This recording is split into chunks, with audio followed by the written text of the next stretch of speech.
आज का जो हमारा सेशन है, वो उन लोगों के लिए बहुत इम्पोर्टेंट है, जो किसी कॉम्पिटिटिव एग्ज़ाम की तैयारी कर रहे हैं। चाहे वो कॉम्पिटिटिव एग्ज़ाम जेईई मेन्स हो, एडवांस हो या फिर नीट हो या फिर कोई भी ग्रेजुएशन या post graduation based competitive exam. देखिए, जब भी हम किसी कॉम्पिटिटिव एग्ज़ाम की तैयारी करते हैं, तो हमारे उस प्रिपरेशन पीरियड में 3 फ़ेजेज़ होते हैं। सबसे पहला फ़ेज़, वो फ़ेज़ जो कि लगभग डे 1 से लेकर के डे 90 अप्रॉक्सिमेटली डे 90 तक चलता है, जिसमें हमारा मोटिवेशन काफ़ी हाई रहता है। दूसरा फ़ेज़ जो लगभग डे 90 से लेके डे 210 अप्रॉक्सिमेटली इतने समय तक चलता है, जिसमें हमारा मोटिवेशन गिर जाता है। और एक फ़ेज़ है जो कि लगभग लास्ट फ़ेज़ है, डे 210 से लेकर के ऑलमोस्ट जब तक वो एग्ज़ाम आ नहीं जाता, तब तक चलता है। ये फ़ेज़ इसको मैंने नाम दिया है एंग्ज़ियस फ़ेज़। इसमें हमारी एंग्ज़ायटी ज़्यादातर हाई रहती है। देखिए, अगर आपका प्रिपरेशन पीरियड टेन्योर लगभग 1 साल का है, तो ये टाइमलाइन आप पर फिट करेगी। लेकिन अगर आपका टेन्योर 1 साल से ज़्यादा है, मान लीजिए 2 साल का प्रिपरेशन पीरियड है, तो लगभग इस टाइमलाइन को आप डबल कर लीजिए अपने हिसाब से। सबसे पहले इसका एक स्क्रीनशॉट ले लें आप व्हाइट बोर्ड का। देखिए, जब हम बात करते हैं अपने पहले प्रिपरेशन फेज़ की, दैट इज़ योर मोटिवेशन जिसमें हाई रहता है, तो इसमें बेसिकली क्या होता है, आप बिल्कुल नए-नए होते हैं। आपके कुछ सपने होते हैं कॉम्पिटिशन को लेकर के। आप एक नोवेलिटी, हर चीज़ में नोवेलिटी देखते हैं। आप देखते हैं नया सिलेबस, नई बुक्स, नए दोस्त, नया एनवायरनमेंट। आपके अंदर एक एक्साइटमेंट आती है अपने ड्रीम को लेकर के, क्योंकि बिल्कुल नया-नया ड्रीम है। अभी आप लोग ग्राउंड पर नहीं उतरे हैं, आप ऊपर से सारी चीज़ें देख रहे हैं। इसके साथ-साथ जो ब्रेन है, वो फ्यूचर को एन्जॉय कर रहा है अभी। अभी वो प्रिपरेशन नहीं देख रहा।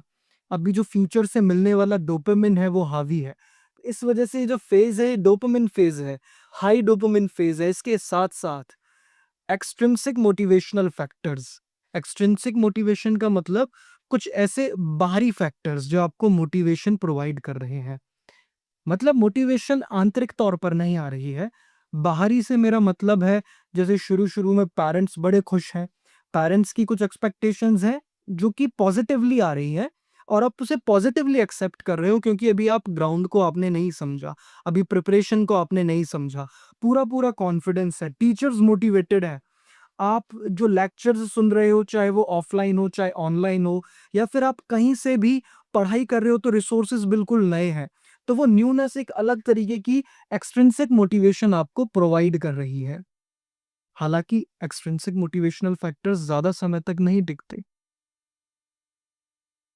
और यहाँ पर एक सबसे बड़ा फैक्टर है कि अपनी एक ऑटोनॉमी स्थापित है। ऑटोनॉमी स्थापित होने का मतलब है कि मुझे कुछ करना है, मैं किसी के प्रेशर में कुछ नहीं कर रहा हूँ। ये मेरी एक इच्छा है जो डेवलप हुई है, कुछ ये कॉम्पिटिशन क्रैक करने की, कुछ करने की। लेकिन ये जो न्यूनेस वाला मोटिवेशनल फैक्टर है, ये कुछ ही समय टिकता है, बिकॉज़ एक्सट्रिंसिक मोटिवेशन गवर्न कर रही है। तो ये जो पहला फ़ेज़ है, ये कुछ ही समय तक रहता है, बिकॉज़ जो एक्सट्रिंसिक मोटिवेशनल फैक्टर्स हैं, जहाँ से अभी मोटिवेशन मिल रही है, जो न्यूनेस है, जो नया डोपामाइन एकदम से आया है एक्साइटमेंट की वजह से, वो कुछ ही समय लास्ट करेगा। लगभग 90 डेज़ से वो चैप्टर क्लोज़ होना और नया चैप्टर शुरू होना स्टार्ट हो जाता है, जो कि है low motivation phase. Low motivation phase का मतलब है कि अब हम लोग ग्राउंड पर उतर चुके हैं। इस स्पेस को समझने के लिए सबसे पहले हमें ये समझना पड़ेगा कि एक्चुअल लर्निंग और परसीव्ड लर्निंग, ये दोनों चीज़ें, दोनों कॉन्सेप्ट्स क्या हैं, इन दोनों में क्या डिफ़रेंस है। देखिए, हमने अब पढ़ाई करनी शुरू की, हमने देखा हमारे आस-पास बहुत सारे बच्चे हैं जो पढ़ाई कर रहे हैं, अगर आप कोचिंग में हैं तो।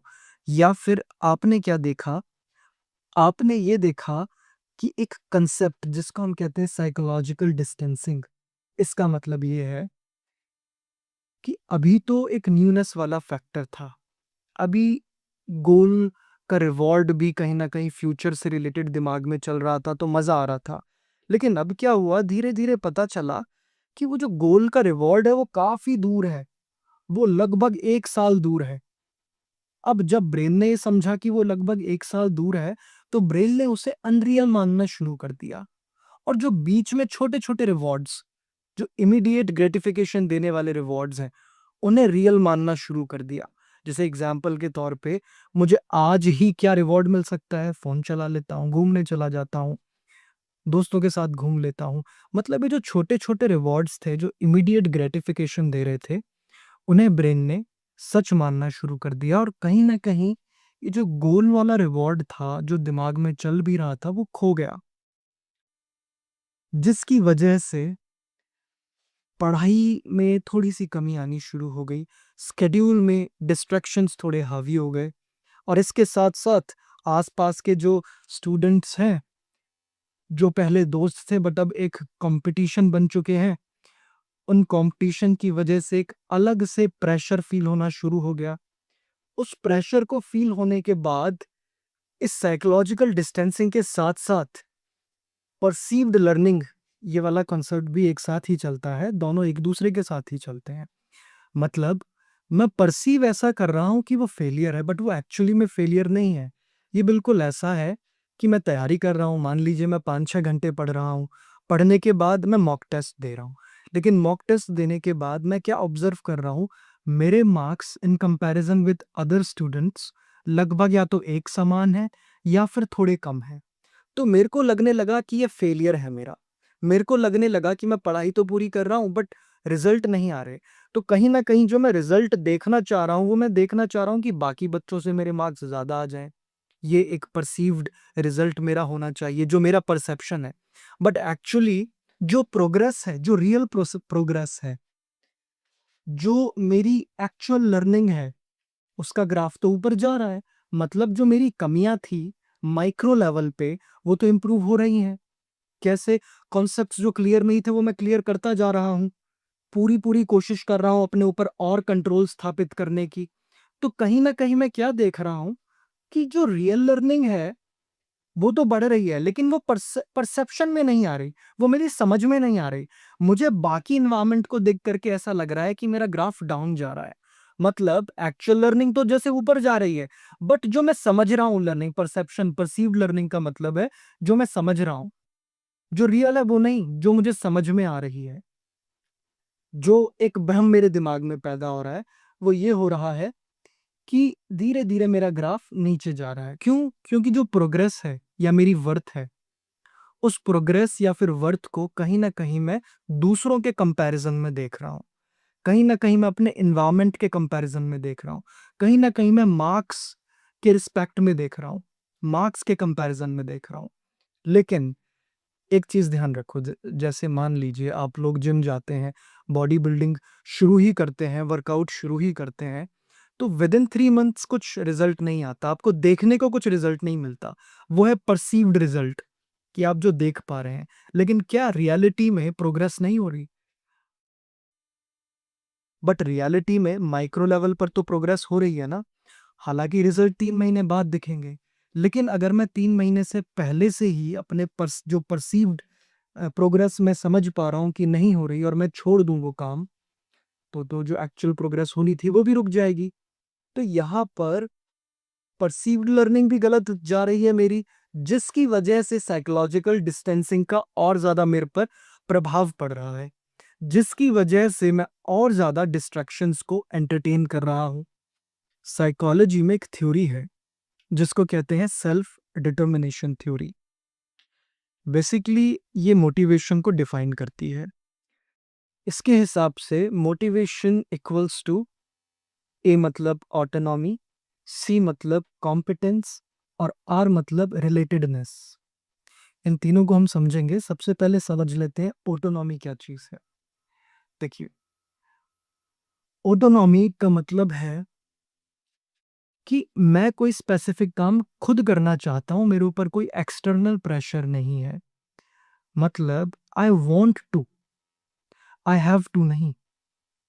उसके साथ-साथ मेरा कंट्रोल मेरे उन रिलेटेड फैक्टर्स पर कितना ज़्यादा है जो कहीं न कहीं इस कॉम्पिटिटिव एग्ज़ाम को प्रभावित करने वाले हैं। जैसे मेरा कंट्रोल मेरे डिस्ट्रैक्शंस पर, खुद पर कितना ज़्यादा है, मैं कितनी देर पढ़ाई कर पा रहा हूँ। तो मैंने क्या ऑब्ज़र्व किया, मैंने ये ऑब्ज़र्व किया कि परसीव्ड लर्निंग की वजह से मुझे ऐसा लगने लगा कि मैं लर्न कुछ भी नहीं कर रहा, मेरा डेवलपमेंट नहीं हो रहा।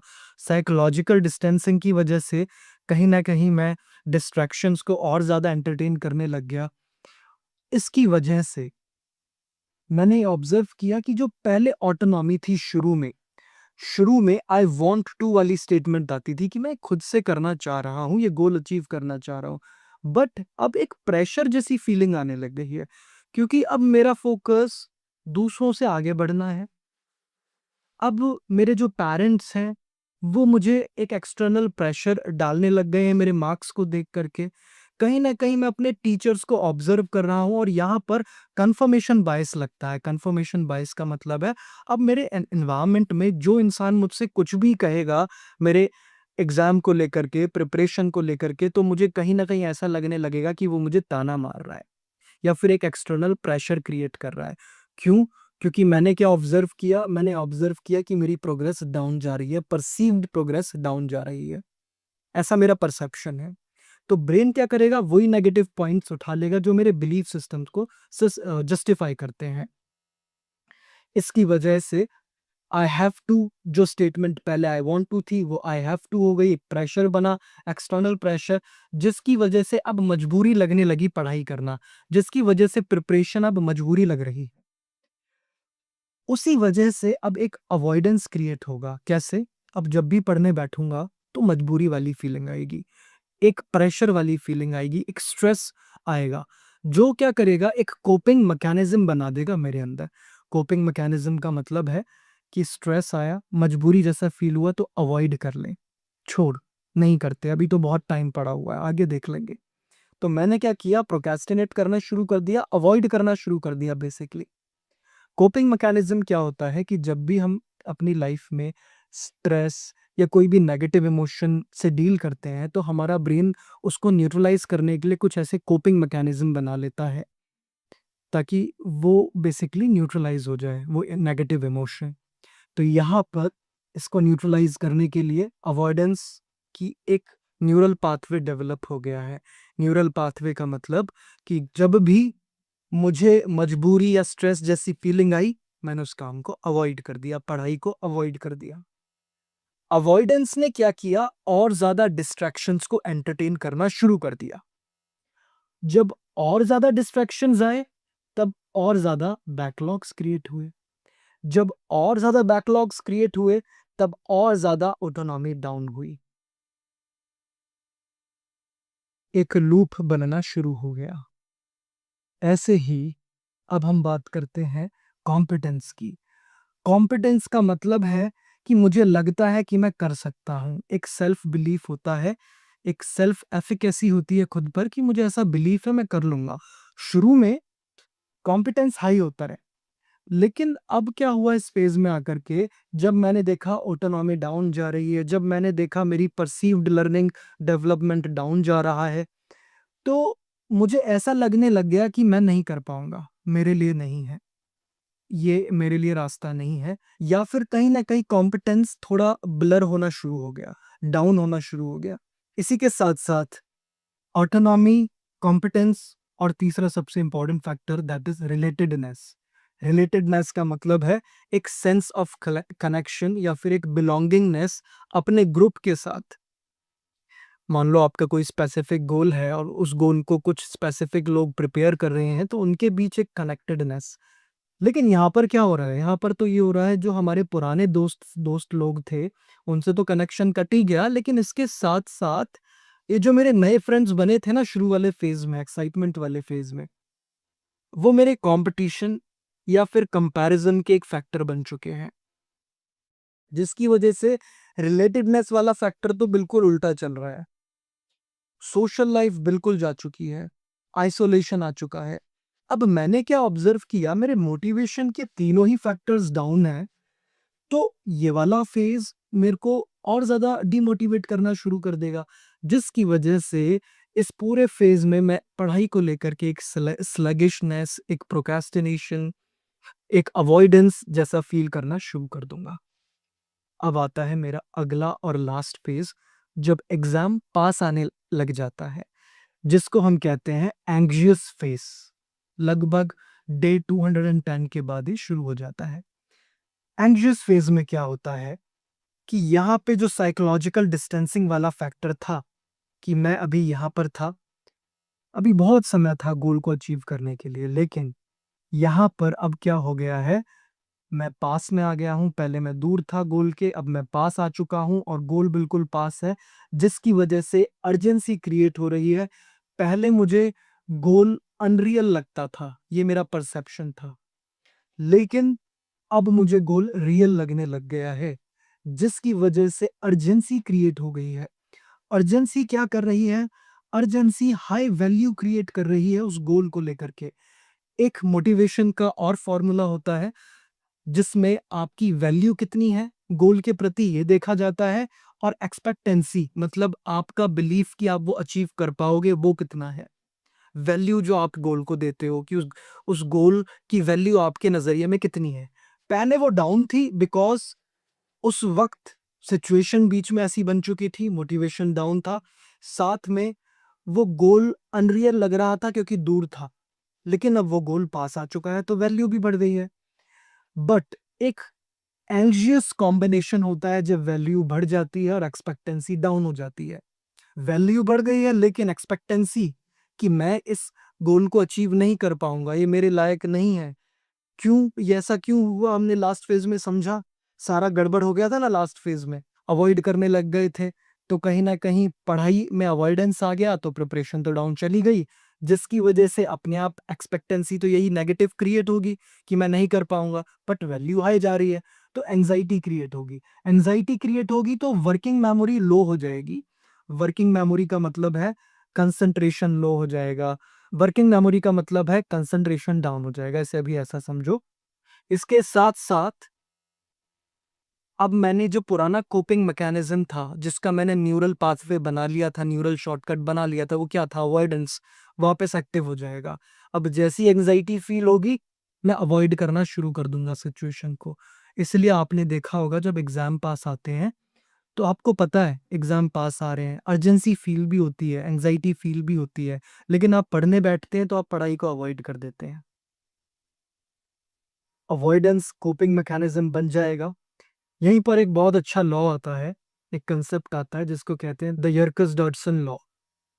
ये बताता है कि जब स्ट्रेस, स्ट्रेस का मतलब ऐसे समझो एक प्रेशर, पढ़ाई को लेकर के प्रेशर मिनिमल होता है, तो हम क्या करते हैं? प्रोक्रेस्टिनेट करते हैं। यहाँ पे देखो ग्राफ में ए जो पॉइंट है, मिनिमल स्ट्रेस है तो प्रोक्रेस्टिनेट करेंगे। बट जब वही स्ट्रेस थोड़ा सा बढ़ता है, एक मीडियम फेज में पहुंचता है, तब हम पीक परफॉर्मेंस देखते हैं अपनी। लेकिन जब वही स्ट्रेस या प्रेशर बढ़ जाता है, हाइक पर पहुंच जाता है, तब हम एंजाइटी महसूस करते हैं। तो लास्ट वाले फेज में अभी हम वही एंजाइटी महसूस कर रहे हैं, और इसी वजह से पढ़ाई हुई, पढ़ाई करने बैठे एंजाइटी फील हुई, कोपिंग मैकेनिज्म जाग उठा, अवॉइड करने लग गए, रिलीफ मिल गया। ये एक स्ट्रेटेजी हम फॉलो करना हमने शुरू कर दिया, ब्रेन ने सीखना शुरू कर दिया। अब हमने ये 3 फेजेस तो समझ लिए, ये कैसे काम करते हैं, कैसे मोटिवेशन पहले हाई रहती है, फिर डाउन जाती है, फिर एंजाइटी में कन्वर्ट हो जाती है। अब समझते हैं इसका सॉल्यूशन क्या है। सबसे पहले ठीक करते हैं ऑटोनॉमी को। अगर मैं आपसे एक क्वेश्चन पूछूं कि अभी मैं आपको 2 ऑप्शंस देता हूं। पहला ऑप्शन है कि मैं आपको 10,000 रुपए देता हूं इसी वक्त, और दूसरा ऑप्शन है कि आपको 50 क्वेश्चंस अभी सॉल्व करने हैं। आप कौन सा ऑप्शन चुनेंगे? ज्यादातर लोग सीधा आंसर बोलेंगे 10,000 रुपीज। इसी को हाइपरबोलिक डिस्काउंटिंग कहते हैं। हाइपरबोलिक डिस्काउंटिंग का मतलब है कि जो फ्यूचर का रिवॉर्ड है वो इतना ज़्यादा इमोशनली इम्पोर्टेंट नहीं लग रहा है जितना अभी प्रेजेंट में रिवॉर्ड मिलने वाला है। फ्यूचर में आप आज 50 क्वेश्चन सॉल्व करते हैं, रेगुलर बेसिस पे करते हैं, आप कंपटीशन क्लियर कर लेते हैं, आपकी सैलरी ही 10,000 रुपये से बहुत ज़्यादा होगी जो आपको हर महीने मिलेंगे, लेकिन वो नहीं दिख रहा, वो रियलिस्टिक नहीं है। लेकिन आज का अभी का रिवॉर्ड रियलिस्टिक लग रहा है। तो यहीं पर हम क्या करते हैं, जो फ्यूचर में रिवॉर्ड मिलने वाला है उसका वेट ना करते हुए अपने गोल को तोड़ करके छोटे-छोटे गोल्स में कन्वर्ट करके, अपनी प्रोग्रेस को विज़िबल करके, जो रोज़ एक कॉम्प्लीशन का सैटिस्फैक्शन मिलेगा एज़ अ रिवॉर्ड, वो लेना हम शुरू कर देंगे। हमने लास्ट तक के रिवॉर्ड का वेट नहीं किया। हमने क्या किया? हमने प्रोग्रेस को विज़िबल करना शुरू किया स्मार्ट गोल्स बना करके। स्मार्ट गोल्स का मतलब है कि हम डेली बेसिस पर गोल्स बनाना शुरू कर रहे हैं। सुनने में थोड़ा डिफ़िकल्ट लग रहा है कि डेली बेसिस पर गोल, लेकिन मैं आपको बता दूँ, आप लोग जब कोचिंग जाते हैं या लेक्चर्स सुनते हैं या पढ़ाई करते हैं, तो आपके दिमाग में ऑलरेडी एक एब्स्ट्रैक्ट गोल बन जाता है कि कोचिंग में आज ये पढ़ाया, आज की क्लास में आज के तीनों लेक्चर्स में, तो मुझे कल तक ये करके लाना है, ये कुछ पीवाईक्यूज़ सॉल्व करने हैं, कुछ काम है। तो वो एक एब्स्ट्रैक्ट गोल मेरे दिमाग में बन गया। चाहे आप खुद से भी पढ़ रहे हैं, तो लेक्चर लेने के बाद आपके दिमाग में यही आता है, बुक्स पढ़ने के बाद भी। हमें बस क्या करना है, उस एब्स्ट्रैक्ट गोल को स्मार्ट की एक दायरे में लेकर के आना है। स्मार्ट मतलब गोल को स्पेसिफाइड कर दो और स्पेसिफिक बना दो। वो जो एब्स्ट्रैक्ट चल रहा है, बताओ कितने क्वेश्चंस करने हैं, कौन कहाँ तक कॉन्सेप्ट को कहाँ तक पढ़ना है, किस तरीके से रिवाइज करना है। बस उसे स्पेसिफिक बना लो। मेजरेबल, उसे मेजर कैसे करोगे? आपके पास कोई लॉग है उसे मेजर करने के लिए, कोई शीट है उसे मेजर करने के लिए? तो मेजर करने के लिए एक सबसे अच्छा तरीका है कि या तो अपने पास कुछ ऐसी शीट्स रखो या कुछ ऐसी नोटबुक रखो जिसमें आप अपने गोल्स को मेजर कर पाओ डेली बेसिस पे कि आपने किया या नहीं किया। या फिर ऐसा एक व्हाइट बोर्ड ले लो, व्हाइट बोर्ड अपने पास लगा लो अपने रूम में, उसमें रोज डेली बेसिस पे आप मेजर कर लो, मिटा लो, आसानी रहेगी मिटाने में और लिखने में। तीसरा, अचीवेबल है क्या वो गोल? ऐसा तो नहीं आपने प्रैक्टिकल गोल बना लिया है। आप अगर 5 या 6 घंटे रेगुलरली पढ़ना चाहिए जो, आप कोचिंग से हट करके, कहीं आपने ऐसा तो गोल नहीं बना लिया जो 10 घंटे का गोल हो, 5-6 घंटे में अचीव ही ना हो पाए। रिलेवेंट है, रिलेवेंट का मतलब है आपका जो फाइनल गोल है, फाइनल ड्रीम है, कॉम्पिटिशन वाला है, उससे रिलेटेड है, कुछ ज़्यादा अनरिलेटेड तो नहीं पहुँच गया है। आप कुछ अलग ही कॉन्सेप्ट्स पर तो नहीं पहुँच गए, उस कॉन जो कॉन्सेप्ट्स आने ही नहीं वाले। टाइम बाउंड, आपने एक टाइम क्राइटेरिया तो क्रिएट कर लिया है कि कितने बजे से पहले तक कंप्लीट करना है, या फिर कोई एक डेफिनेशन टाइम बाउंडेशन की आपने क्रिएट की है या नहीं की है। जब ये स्मार्ट के दायरे में आ जाता है, तो आप उसको रोज़ कंप्लीट कर सकते हैं, और जब आप उसे रोज़ कंप्लीट करके मेज़र करते हैं, आप विज़िबल है वो प्रोग्रेस, तब आपको वो रिवॉर्ड जैसा फ़ील होता है। तब आप उसे देखते हैं और आपको एक सैटिस्फैक्शन मिलता है, जिसकी वजह से छोटे-छोटे रिवॉर्ड्स पास आ जाते हैं। अब आते हैं, देखिए यहाँ पे जब आपने छोटे-छोटे रिवॉर्ड्स को विज़िबल रूप से देखना शुरू कर दिया है, तो आपने अब अपना ऑटोनॉमी स्थापित करनी शुरू कर दी है वापस। और सबसे बड़ा क्वेश्चन ऑटोनॉमी स्थापित करने के लिए, कि आपने शुरू क्यों किया था? देखिए धीरे-धीरे करके इस फ़ेज़ में आते-आते आपको ऐसा प्रेशर फ़ील होने लग जाता है कि बाहरी लोग, बाहरी एनवायरनमेंट मुझे कंट्रोल कर रहा है और मुझसे ये काम करवाना चाह रहा है, जिसकी वजह से ऑटोनॉमी चली जाती है। लेकिन जब आप अपने आप को बार-बार रिमाइंड कराते हैं कि आपने ये जर्नी शुरू क्यों की थी, रीज़न क्या था? वो एक बड़ा रीज़न जिसकी वजह से आपने सोचा कि मैं डॉक्टर बनूँ, मैं इंजीनियर बनूँ। अपने आप को रिमाइंड दिलाना, बार-बार याद दिलाना, जिससे कि वापस ऑटोनॉमी स्थापित हो। इसके साथ-साथ अपने डिस्ट्रैक्शंस पर वापस कंट्रोल लेकर के आना। डिस्ट्रैक्शंस 2 प्रकार के होते हैं, एक्सटर्नल और इंटरनल। एक्सटर्नल मतलब बाहरी डिस्ट्रैक्शंस, जैसे कि आपका मोबाइल फ़ोन, आप जब पढ़ाई कर रहे हैं तो आपने अपना फ़ोन पास में रखा हुआ है और उसकी नोटिफ़िकेशन बजती है, आप पढ़ाई के बीच में उसे देखना शुरू कर देते हैं, या फिर आपके दोस्त। ऐसे बहुत सारे एक्सटर्नल डिस्ट्रैक्शंस हो सकते हैं। इनको कंट्रोल किया जा कैसे जाता है? सबसे पहले लिखें कि क्या-क्या है आपके एक्सटर्नल डिस्ट्रैक्शंस। फिर फ्रिक्शन डिज़ाइन करें। फ्रिक्शन डिज़ाइन का मतलब है, इसे एनवायरनमेंट डिज़ाइन भी कहते हैं, एनवायरनमेंट सेटिंग भी कहते हैं, कि जो-जो डिस्ट्रैक्शन पैदा कर रहे हैं, वहाँ पर फ्रिक्शन ले आएँ। जैसे फ़ोन अगर डिस्ट्रैक्शन ट्रिगर क्या है, मान लो फ़ोन ट्रिगर है डिस्ट्रैक्शन का या फिर नोटिफ़िकेशन ट्रिगर है, तो नोटिफ़िकेशन को बंद कर देना, पढ़ाई के वक़्त साइलेंट कर देना फ़ोन को या फिर फ़ोन को एक ऐसी ऊँची जगह रखाना, जहाँ पर एफ़र्ट लगे उसे उतारने में। ऐसे ही बाकी जो डिस्ट्रैक्शंस हैं, उन्हें मैनेज करके अपने से दूर कर लेना, उस पीरियड के लिए जो पढ़ाई वाला है। ये तो हो गया फ्रिक्शन बनाना और फ्रिक्शन घटाने का मतलब ऐसे एनवायरमेंटल क्राइटेरियाज़ जो और पढ़ाई के लिए आपको मोटिवेट करते हैं, उन्हें अपने पास ले आना पढ़ाई के वक़्त।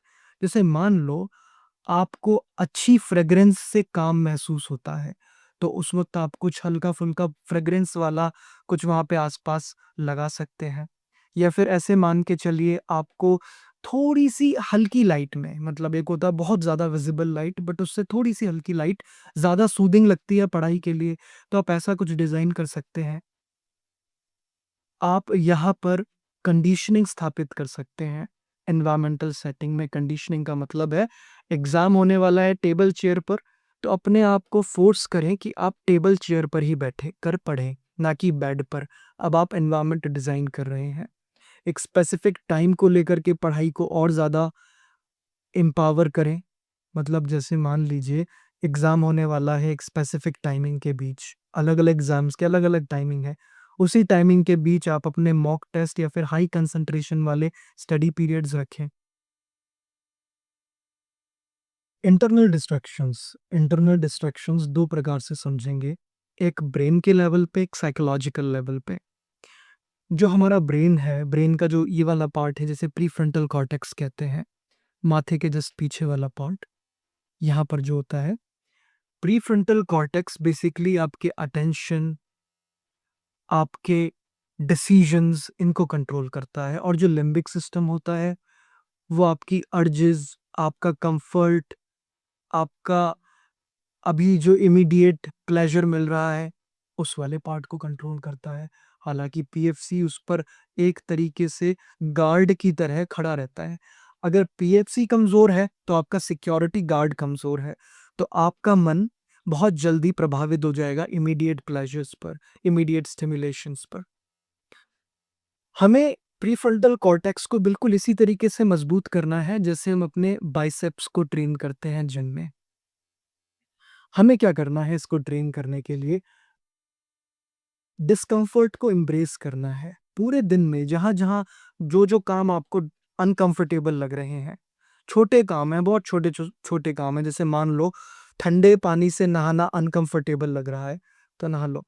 बहुत छोटे-छोटे काम करना शुरू कर दो जिसमें बहुत एफर्ट्स या बहुत ज़्यादा टाइम नहीं लगने वाला। तो आप उस प्रीफ्रंटल कॉर्टेक्स को एक मसल की तरह मजबूत करना शुरू कर दोगे।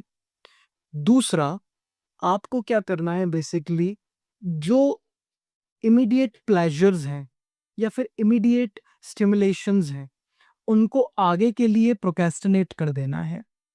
जैसे मान लीजिए पढ़ाई करते-करते मन किया थोड़ी देर शॉर्ट्स चला लेता हूँ। आपको क्या करना है, उस अर्ज को आगे के लिए टाल देना है। तो आपको बेसिकली क्या करना है, उस अर्ज को खत्म नहीं करना, सप्रेस नहीं करना है, मना नहीं करना। आपको क्या बोलना है, अरे यार शाम को देखेंगे, पहले आज का ही गोल कंप्लीट कर लें, पहले आज का जो टारगेट बना है वो कंप्लीट कर लें, फिर शाम को चला लेंगे। दूसरा तरीका दैट इज़ कॉल्ड अर्ज सर्फिंग। ये माइंडफुलनेस स्ट्रैटेजी का एक तरीका है।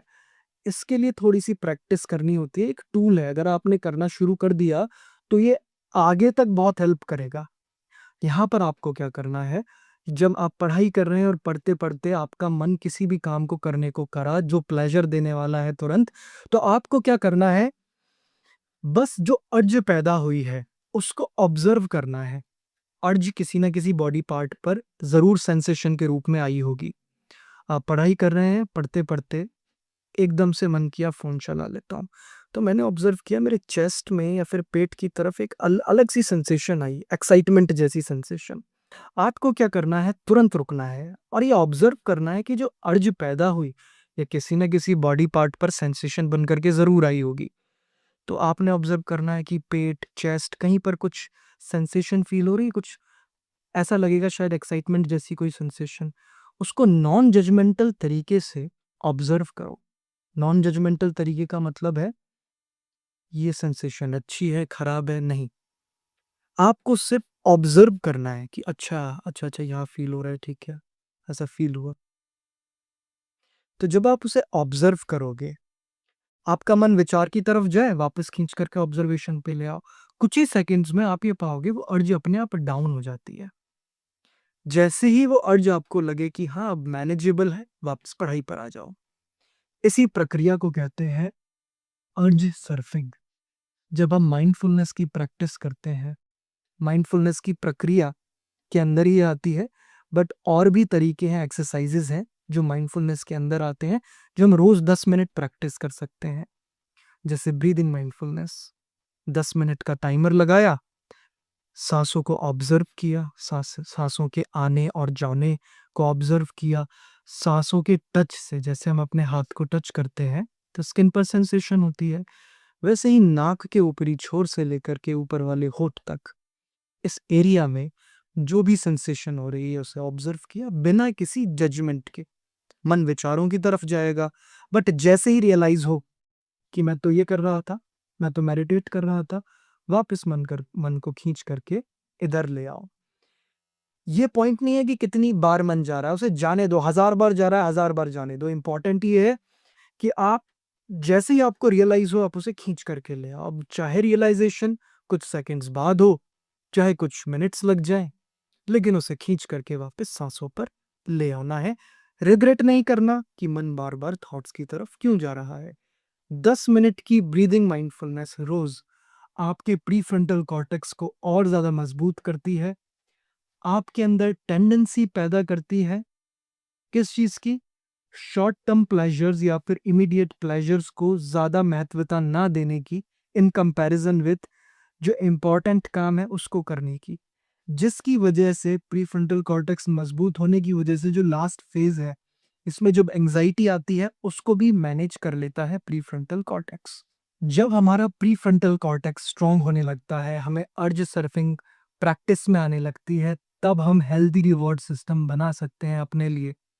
हेल्दी रिवॉर्ड सिस्टम का मतलब है कि मैंने एक स्पेसिफिक काम किया तो अब मैं उसे रिवॉर्ड दे सकता हूँ। रिवॉर्ड में क्या क्या आ सकता है, जैसे मेरा कोई फेवरेट शो है वो देखना एक रिवॉर्ड हो गया शाम को, या फिर कुछ लीजर टाइम, खाली समय, कुछ हॉबी स्पेसिफिकली जो मैं फॉलो करना चाहता हूँ। जब तक प्रीफ्रंटल कॉर्टेक्स स्ट्रांग नहीं होगा, तब तक आप बार बार चाहोगे कि वो हॉबी मैं पहले कर लूं, वो रिवॉर्ड मैं पहले ही दे लूं अपने ब्रेन को, और आप उसमें सक्सेसफुल भी हो जाओगे। इसीलिए ये हेल्दी रिवॉर्ड सिस्टम भी तभी काम करेगा जब इंटरनल डिस्ट्रैक्शंस पर काम हो रहा होगा। अब आ जाते हैं कॉम्पिटेंस पर, बट इससे पहले हम लोग आगे चलें। आप एक बार इसका स्क्रीनशॉट ले लीजिए, दोबारा लिखा गया है।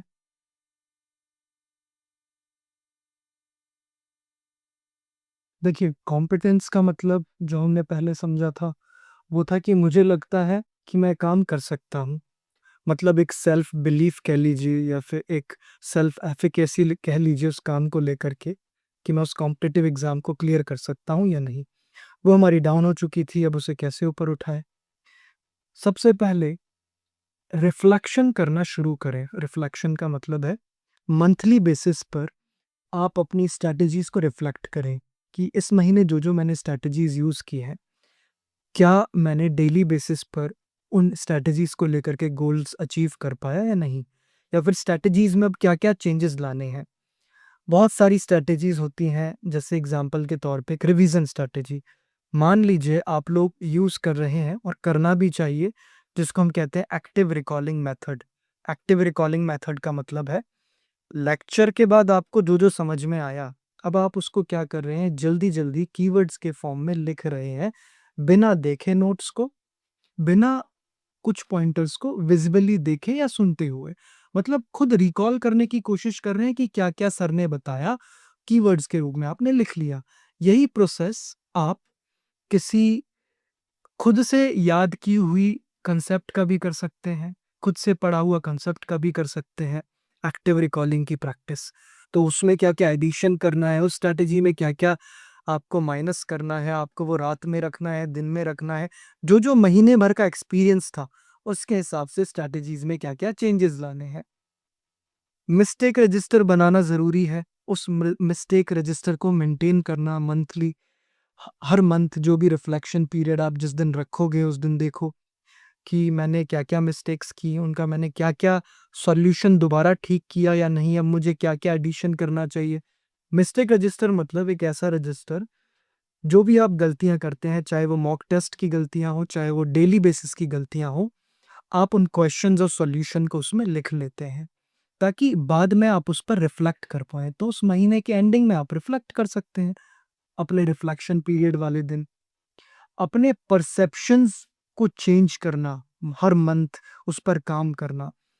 परसेप्शंस कहाँ गड़बड़ करते हैं? अपनी प्रोग्रेस को लेकर के परसेप्शन, जो हमने पहले यहाँ पर बात की थी ना कि लर्निंग का एक परसेप्शन गलत परसेप्शन बन जाता है, उसको चेंज करना, उसको पॉजिटिवली रिफ्रेम करना, प्रोग्रेस को पॉजिटिवली रिफ्रेम करना। और वो पॉजिटिवली रिफ्रेम कैसे हो सकता है? अपने आप को बार-बार याद दिलाते हुए कि ये जो दूसरे लोगों के मार्क्स हैं, अगर मैं उनको देख कर के सोचूँगा, अपनी प्रोग्रेस नापूँगा, तो मैं क्या करूँगा, मैं अपना कॉन्फिडेंस खो दूँगा, सेल्फ मोटिवेशन खो दूँगा। लेकिन जब मैं खुद के उन पॉज़िटिव पॉइंटर्स को देखूँगा जो मैं अचीव करता जा रहा हूँ, तो एक कंपाउंडिंग इफ़ेक्ट लगेगा जिसकी वज़ह से मैं और ज़्यादा मेहनत करूँगा। उसी तरीके से अपने डिस्ट्रैक्शंस को देखना, मैनेज करना। हो सकता है कुछ नए डिस्ट्रैक्शंस पैदा हो गए हों, उनको कैसे मैनेज करना है। महीने भर के जो फ्रिक्शंस बनाए थे या घटाए थे, उन पर और क्या काम करना है। लाइफ इंटरप्शंस जो हो रहे हैं अभी, लाइफ में तरह-तरह के इंटरप्शंस पैदा होते रहेंगे, अलग-अलग टाइम फ्रेम्स में। हो सकता है तबीयत खराब हो जाए आपकी, हो सकता है घर पर किसी की तबीयत खराब हो जाए, हो सकता है कहीं जाना पड़ जाए बीच-बीच में। उन सभी जो आपके इंटरप्शंस हो रहे हैं, उन सभी इंटरप्शंस के साथ आप पढ़ाई को, अपने गोल को कैसे मैनेज कर रहे हो? मैनेज तो करना पड़ेगा। किस तरीके से मैनेज कर रहे हो, वो यहाँ पर रिफ्लेक्ट करो। अपने पास्ट में जो गड़बड़ें हुई, बैकलॉग्स बन गए या जो भी हुआ, उसको छोड़ देना, उस या फिर पास्ट का रुमिनेट करना कि पिछले फ़ेज़ में तो कितना अच्छा चल रहा था, अब वैसा रिज़ल्ट क्यों नहीं आ रहा है?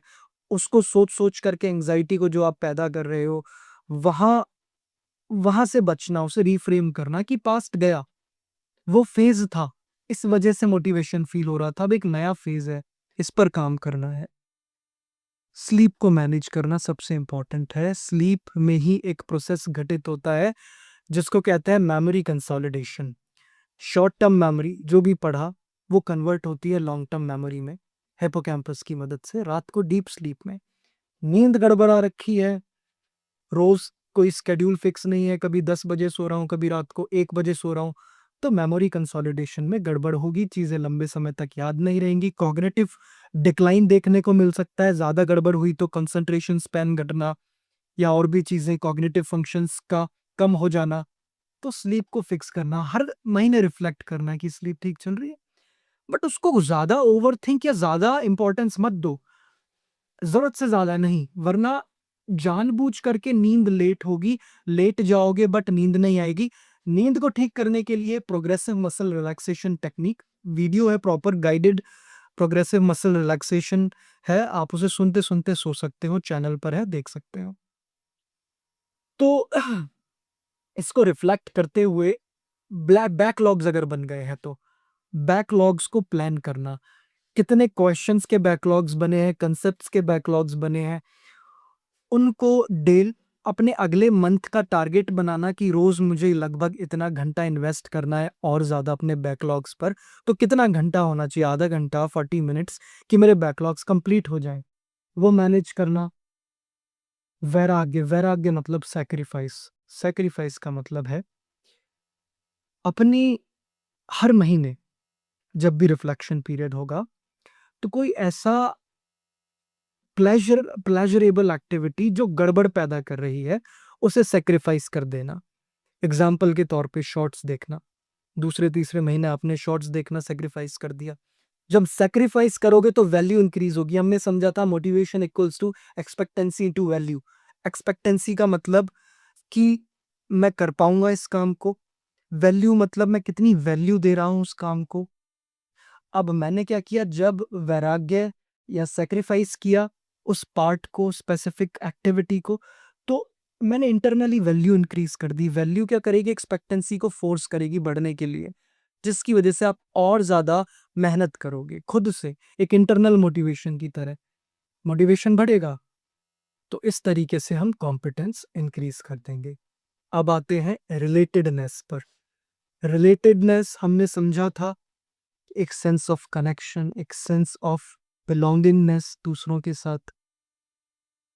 यहाँ पे हमने क्या समझा? सबसे पहले खुद के साथ तो हम सेल्फ ऑफ कनेक्टिविटी बना लें, तब तो हम दूसरों के साथ आएंगे। तो खुद को फॉरगिव करना शुरू करो। खुद को फॉरगिव करने का मतलब है बहुत सारे पास्ट में हमने ऐसी प्रॉमिसेस खुद से किए हैं जो पूरे नहीं कर पाए।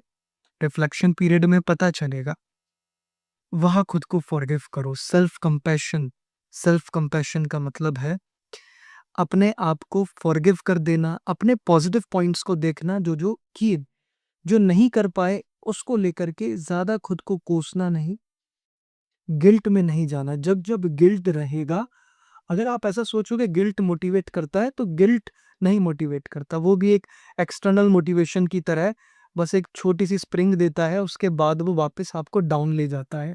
गिल्ट एक अच्छा फैक्टर नहीं है मोटिवेट करने के लिए खुद को। गिल्ट को जाने दो, रिलैक्स फील करो। अब हम बात करते हैं दूसरे लोगों से कनेक्टिविटी। बट कंपैरिजन एक ऐसा फैक्टर है जो दोस्तों में कंपटीशन जिसने पैदा कर दिया। जहां पे मुझे कनेक्टिविटी फील करनी थी, वहां पर मैं कंपैरिजन फील कर रहा हूं। कंपैरिजन क्या कर रहा है? कॉर्टिसोल इंक्रीज कर रहा है, स्ट्रेस इंक्रीज कर रहा है, और एक एक्सट्रिंसिक फैक्टर है मोटिवेट करने का जो स्टेबल कभी नहीं होता। ये एक इरेशनल एक्सपेक्टेंसी क्रिएट कर रहा है। इरेशनल एक्सपेक्टेंसी का मतलब कि एक गलत वहम पैदा करना कि अगर मैं इन लोगों से आगे निकल जाता हूं या मार्क्स अच्छे आ जाते हैं, तो मैं लायक हूं एग्जाम देने के लिए या फिर कंपटीशन क्लियर करने के लिए। क्योंकि मैं सिर्फ अपने आसपास के लोगों को देख रहा हूँ, मैं इतनी भीड़ को नहीं देख रहा जो दुनिया भर की भीड़ दे रही है। कोई अपने घर में तैयारी कर रहा है, कोई अपने अलग कोचिंग में तैयारी कर रहा है। मैं कितना लोगों को देखता रहूंगा? मैं जंप लेने की सोच रहा हूँ, और जंप मैं एक ए पॉइंट से सीधा जेड पॉइंट पर लेने की सोच रहा हूँ। लेकिन मैं ये नहीं देख रहा कि अगर मैं इतना सोच रहा हूँ तो मैं अपने लिए एक एक गलत रैशनल गोल बना रहा हूँ जो मैं अचीव नहीं कर पा रहा, जिसकी वजह से मैं और लो मोटिवेशन फील कर रहा हूँ। खुद से कंपैरिजन, या फिर इसे कहें कि हाँ देखिए, ये एक अनहेल्दी वे भी है अपनी वर्थ को समझने का। मैं दूसरों को देख करके अपनी वर्थ डिसाइड कर रहा हूँ। मैंने अपना इमोशनल रिमोट कंट्रोल या वर्थ का रिमोट कंट्रोल बाहर दे दिया है। यहाँ पर हमें सेल्फ ऑब्जर्वेशन यूज करना है। खुद के पास्ट क्राइटेरिया देखो, राइट परसेप्शन ऑफ इम्प्रूवमेंट के साथ, गलत परसेप्शन नहीं, जो एक्चुअल इम्प्रूवमेंट हुई है वो देखो कि आपने अपने स्किल में, आपने अपने समझने की क्षमता में क्या क्या इम्प्रूव किया है, वो पार्ट देखो। सेल्फ ऑब्जर्व करो कि जो मेरी गलतियां थी, जो मैंने गलती की, उनका कॉमन पैटर्न्स मैंने निकाला।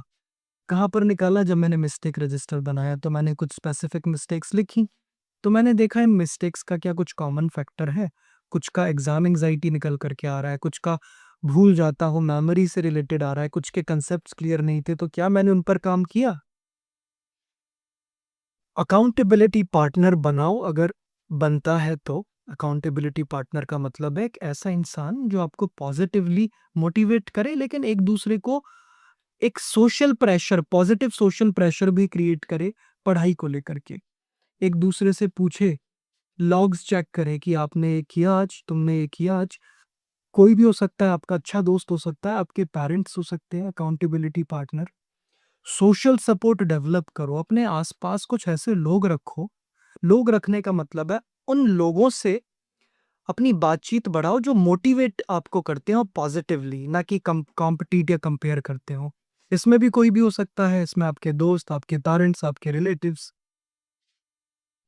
सोशल रिलैक्सेशन वाले दोस्त बनाओ, कुछ ऐसे दोस्त जहां पर आप रोज या फिर हफ्ते में 1 या 2 घंटे अपने इन्वेस्ट कर पाओ। इन्वेस्ट करने का मतलब है फालतू की बातें जिनसे कर पाओ, पढ़ाई से हट करके कुछ भी बकवास।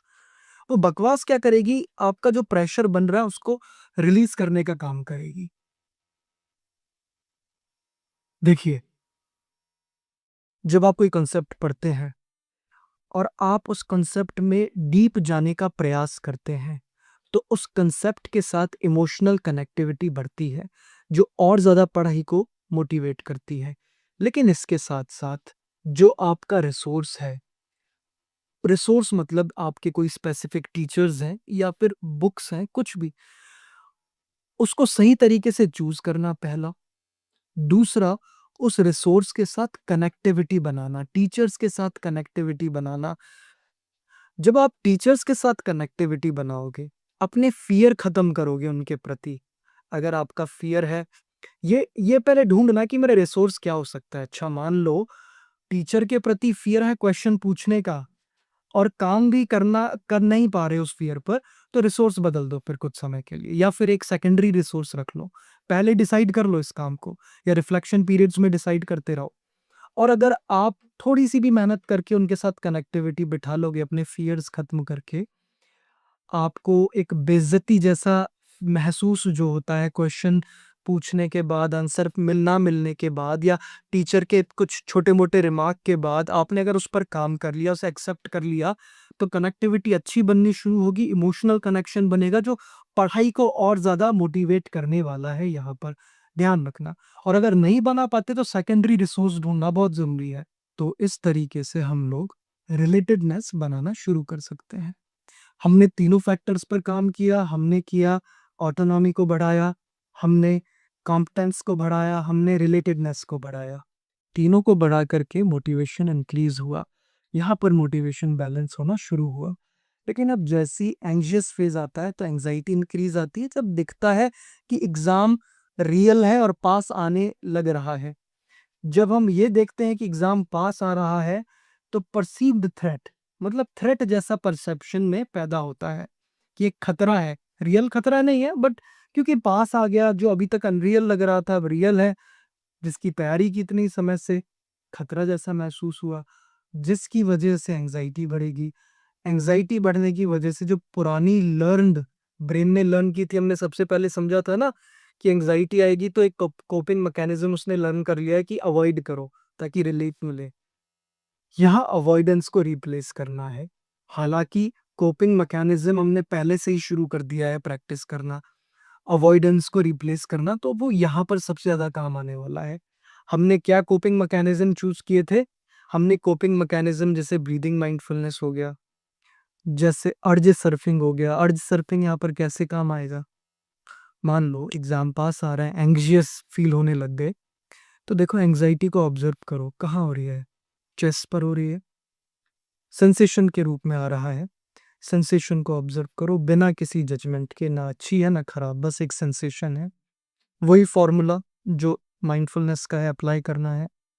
मन थॉट्स पे जाए, वापस खींच कर के इधर ले आओ। आप ऑब्ज़र्व करोगे, एंग्ज़ायटी डाउन जाएगी, आप रिलैक्स होगे। दूसरा, स्लोइंग डाउन की प्रैक्टिस करो।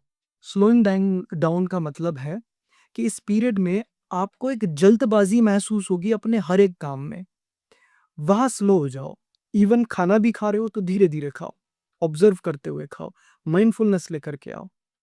जब खुद से अपने बॉडी को, अपने ब्रेन को ये शो करोगे कि देख मैं स्लो हो रहा हूँ, कोई खतरे की बात ही नहीं है, कितना आराम से काम कर रहा हूँ, तो वो खुद ही एंग्ज़ायटी को शांत करना शुरू कर देगा। तीसरा, एक्सरसाइज़ करो। बहुत ज़्यादा एक्सरसाइज़ नहीं करनी, एक्सरसाइज़ तो ख़ैर आपको शुरू से ही करनी है।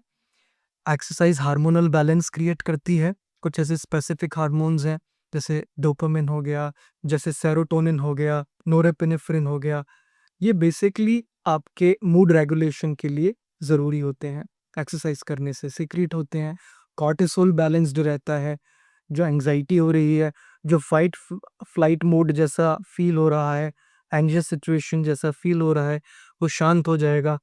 इसके साथ-साथ पीएमआर, प्रोग्रेसिव मसल रिलैक्सेशन, नींद में प्रॉब्लम आ सकती है इस पीरियड में, तो रात को सोने से पहले पीएमआर की प्रैक्टिस कर ली। पीएमआर एक ऐसा प्रोसेस है जिसमें आपको मसल्स को बारी-बारी से टाइट और रिलैक्स करना होता है। इसकी गाइडेड पूरी एक सेशन चैनल पर मिल जाएगा, उसे बस सुनो, प्रैक्टिस करो और सो जाओ। एंग्जियस फेज पर इस तरीके से आप काबू पा सकते हो। तो बेसिकली मोटिवेशन शुरू में हाई था, दूसरे पीरियड में डाउन, बट हमने इसे बढ़ाया। कैसे बढ़ाया? हमने ऑटोनॉमी, कॉम्पिटेंस और रिलेटेडनेस पर काम करके इसे बढ़ाया और एंग्जियस फेज को मैनेज किया। ध्यान रखना, एंग्जाइटी के साथ को एग्जिस्ट करना है, उसे रोकना नहीं है। यहाँ पर एक कंसेप्ट है मेटा एंग्जाइटी वाला। मेटा एंग्जाइटी का मतलब होता है कि हम इसलिए भी एंग्जियस और ज्यादा हो जाते हैं कि हम ये सोच सोच करके कि मुझे एंग्जाइटी क्यों हो रही है, ये एंग्जाइटी रुक क्यों नहीं रही। तो एंग्जाइटी को रिफ्रेश करो। वो जो एंग्जाइटी है वो एक्चुअली एंग्जाइटी नहीं है, इस पीरियड में वो एक तरीके का प्रिपरेशन है। ब्रेन ने उस एग्जाम को थ्रेट मान लिया है, बट वो है तो गलत परसेप्शन ना। तो वो एक एक्साइटमेंट है, मतलब उस एंग्जाइटी को रिफ्रेश करके अपने आप से बोलो कि ये खतरनाक खराब एंग्जाइटी नहीं है, ये एक प्रिपरेशनल फेज है, ये एक एक्साइटमेंट वाला फेज है जो प्रिपेयर कर रहा है एग्जाम के लिए खुद को। और इसको ऐसा सोचने का बार बार जरूरत नहीं है कि एंग्जाइटी क्यों हो रही है, पता चल गया ना फेज ऐसा है। मेटा एंग्जाइटी पर काबू होगा, रिफ्रेश कर दिया हमने एंग्जाइटी को। अब ये भी समझो कि एंग्जाइटी को रोकना नहीं है, इसके साथ कोएग्जिस्ट करना है। हो रही है, इट्स ओके, एक्सेप्ट दैट। ठीक है, फेज ही ऐसा एक्सेप्ट कर लिया, इसके साथ कोएग्जिस्ट करो, अपने आप यहाँ से शांत होना शुरू हो जाओगे।